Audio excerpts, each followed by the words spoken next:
បាទគឺយើងមកមើលសមីការ differential យើងតទៀត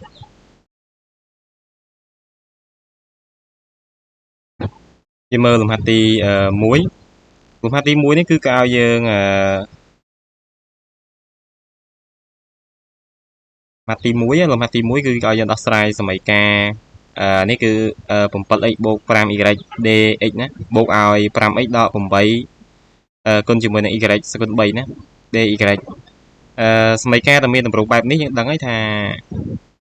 ដែលមានតម្រូងបែបនេះdf យើងថាមានតម្រូង df លើ dx ណាគុណជាមួយនឹង dx បូកឲ្យ d ថា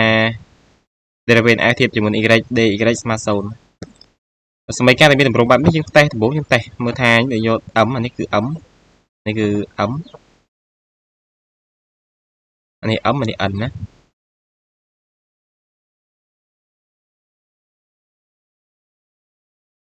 នេះគឺ n ណាអញ្ចឹងយើងយក derivative នេះមានន័យថាយក m យើងមក derivative y យើងបាន5ណា derivative y យើងបាន5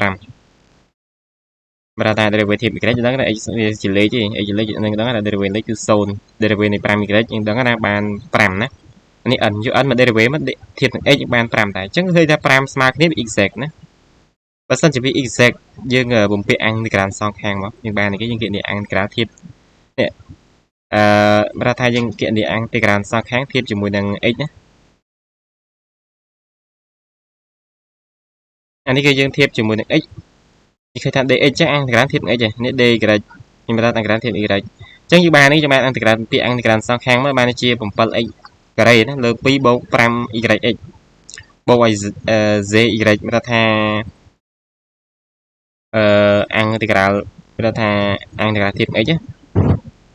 វាទៅជា z y យើងតាំងy ក៏បានដែរយើងតាំង x ក៏បានដែរហ្នឹងសំខាន់វាជាមើលថាអង្គឥន្ទ្រាលធៀបជាមួយនឹង x គឺបូកជាមួយនឹង z នៃ y ណាអញ្ចឹងជំហាននេះគឺអង្គឥន្ទ្រាលធៀបជាមួយនឹង y ណាយើងបានដូចជា 5xy ដល់ឲ្យ2គុណជាមួយនឹង y សគុណ4បូក x មើលថាអង្គឥន្ទ្រាលនេះគឺអង្គឥន្ទ្រាលធៀបជាមួយ y បើអង្គឥន្ទ្រាលធៀប y យើងបូកជាមួយអានេះយើងបូកសេអងសេដឺក៏បានដែរអញ្ចឹងយើងបាននេះយើងឃើញថាយើងឃើញថានេះយើងអាចសរសេរបានថាអានេះគឺយើង 5y នេះគឺ 5xy គឺយើងស្មើវាដូចគ្នាអញ្ចឹងយើងបាននេះគេយើងបានទៅជាមានថាវាដូចគ្នាអញ្ចឹងយកតែមួយណាម្ល៉េះយើងគឺអាចសរសេរថា 7x ការ៉េលើ2បូកជាមួយ 5x ការ៉េដល់ឲ្យប៉ុន្មាននេះគឺដល់ឲ្យ2គុណជាមួយ y សគុណ4ស្មើនឹង c យើងអាចសរសេរបានប៉ុណ្ណឹង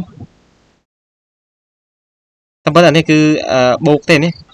បូកទេដោយសារតែបោះមកគឺបូកនេះអា2 y សគុណបោះមកបូកនេះគឺ5ដូចគ្នាយកតែមួយទេនេះគឺបូកនេះគឺ 7x ការ៉េលើ2បូក c